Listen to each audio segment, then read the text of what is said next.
Welcome back to Kragero in Norway, where after a brief fly past, the 8A class, that's 2 litre, and 6C class, that's 1.3 litre, braced themselves for business and set off. But when they returned at the end of lap 1, Britain's worst fears were unfolding. Soderlund's Demon Hotshot, minus its modifications, had stormed into the lead. Nick Barsh, taking a string of uncharacteristic risks, was not surprisingly the best of the Brits, albeit 4 seconds down, with Bob Reeder's Scandinavian-built Argo occupying 3rd position. In C-Class, local mark Arnie Mork was making his mark, storming to the front, averaging speeds of almost 64 miles an hour. Just passing co-favourite C140 there, Kent Olsen from Sweden, and providing further proof of the Tintoria's huge potential.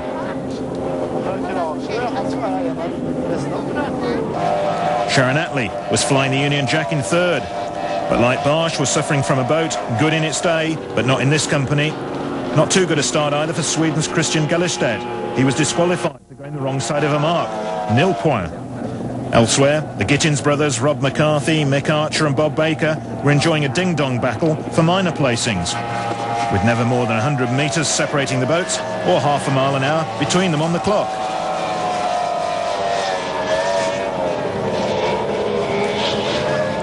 But all that was of little consequence to the leader,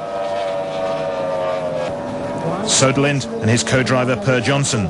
They went on to win, averaging almost 80 miles an hour on the tiny circuit, and leaving current champions Barsh and Anstis with plenty to think about, if their tottering world crown was not to fall completely out of reach in Heat 2. Reeder, on the other hand, would consider his hard-earned 3rd a bonus and a nice springboard from which to launch his final challenge. In 1.3 litre, Arnie Mork, shadowed all the way by Carlson, completes his first round salvo without serious challenge, with Sharon Attlee gamely hanging on to 3rd in spite of some seriously superior firepower out front. And no doubt where the big celebrations were, this was Soderlund's first OCR encounter. But he was quick to point out the race wasn't as easy as it may have looked. Yeah, but I was afraid of the Samsung boat. He was a very tough driver. Every turn he was in back of us. Were you absolutely on full power today, or were you keeping a bit in reserve? I could drive a little bit faster on the long runs, but we've made it... we take no risks. Very pleased with the way our boat went, but obviously not quite quick enough. Couldn't do anything else. I mean, I was delighted with the way our boat was going, and he was obviously a couple of miles an hour faster than us on the straights. We closed him on the bends a little, but we lost it all on the straights. What can you do to make up those 2 mile an hour? Not a lot. I think his boat is obviously a faster designed hull than ours. So, I mean, I don't think we can do an awful lot. We were going as quick as we normally can.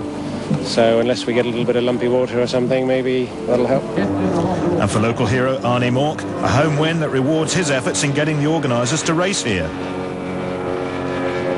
Now it's just great because it's my hometown, so I'm very pleased and, to do it.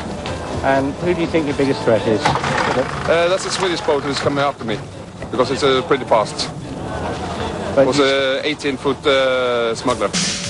And so the scoreboard after race 1 confirming Soderlund's rich haul of 400 points. And the ominous manner in which it was achieved certainly leaves Barsh and Reeder with lots to do. In C-Class, Mork and Carlson look set to go all the way, with their little encounter leaving Sharon Attlee to step in and pick up the pieces should they get in each other's way. So, to day 2, round 2, and plenty more wonderful Norwegian sunshine to warm the crowds even more. Business was certainly brisk in the dry pits.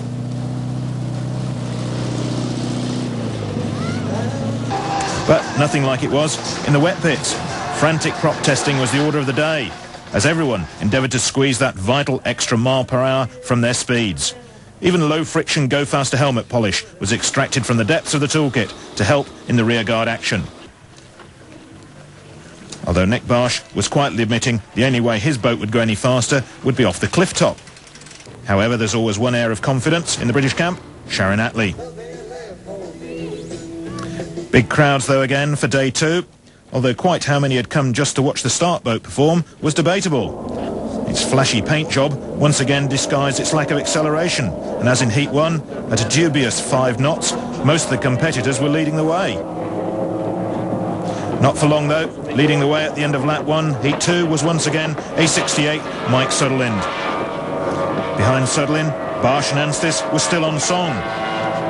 But once more, it was to be the opera of the Phantom that neither wanted to hear. But there were little rays of hope along the way. Reeder in third was definitely closer to Barsch, and Barsch was closing quietly on the Swede. Meanwhile, Mork was going about his business in much the same way he did in round one, clinically precise and always just doing enough to stay ahead of Carlsen. And in third, Gellerstedt was making his personal point after going walkabout in Heat 1. And I'm sure OCRDA chairman Paddy Riley was pretty sure about his. Well, I think it's wonderful. It's the first international race we've been associated with. First time we've really travelled abroad. The Norwegians made us feel really welcome. It's a new type of racing for them, and I think it's going well ahead, and that the Norwegians, the Swedes and the Scandinavians will accept OCR as being a great sport. This is the first time they've seen that we do not race with certain things on the boat, because our aim is to keep OCR as inexpensive as possible, so we get more drivers, which are short and offshore all over. So I think we will come together a little bit at a time and cement a structure of rules that will suit every country. Few would disagree with that. OCR remains refreshingly free from the politics that have destroyed so many classes. Back on the course, Mork was well on his way to adding another 400 points to his maximum, although he'd still failed to break that invisible umbilical cord with boat number 140. Up front, Hot Shot had still led the charge, although Barsch was now close enough to feel the spray. And perhaps refreshed by the cool Nordic waters, he was finding a new resolve in the old ship. This was as nail-biting a moment as had been witnessed all weekend. Could Barsch pull off the unexpected? Well, no was the quick answer when both boats reappeared. However, the gods, the jury that is, were to smile sweetly on the Brit. Soderlin was adjudged to be ahead of the start boat. And although his argument, I would have had to be stationary to be behind it, had much merit, Barsch was promoted. Completing some much better entertainment, Reeder and Gittings settled their differences in favour of Friday's silver medalist, making it a much better day for the Brits. But not all round. Sharon Attlee was almost lapped as Arnie Mork stepped on the gas to keep clear of a late Carlsen charge. And so an exciting finale was in store. Soderlin and Barsch had a win each. With the pressure on the Swede now, Barsch clearly had nothing to lose in the final encounter. And in C, Mork had a full house, but ever mindful, no doubt, if Carlsen were to win, anything other than the top three would fail to keep the trophy in Kragero. And so to the final action of the championship. All to play for in A, and all to hang on for in C. Despite promises of a fresh start boat for the final, Diablo was on station at 4 p.m. to lead the pack away. This time, however, with a new procedure and closely followed by Robert McCarthy, who figured he couldn't be penalised that way.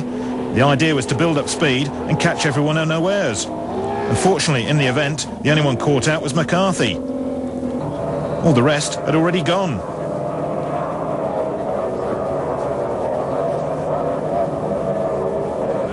Then, after the customary wait, sure enough, it was Mike Soderlind setting the record straight with a searing burst down the home straight to stay well clear of Barsch. In fairness to the Brit, he'd got close to the Swede at times in round two. Could he go one better this time? And there was a tremendous battle behind him. Gittings was ahead of Reeder for the first time. And with him in sight, that might just push Barsch to find the extra fraction he needed. Time would tell.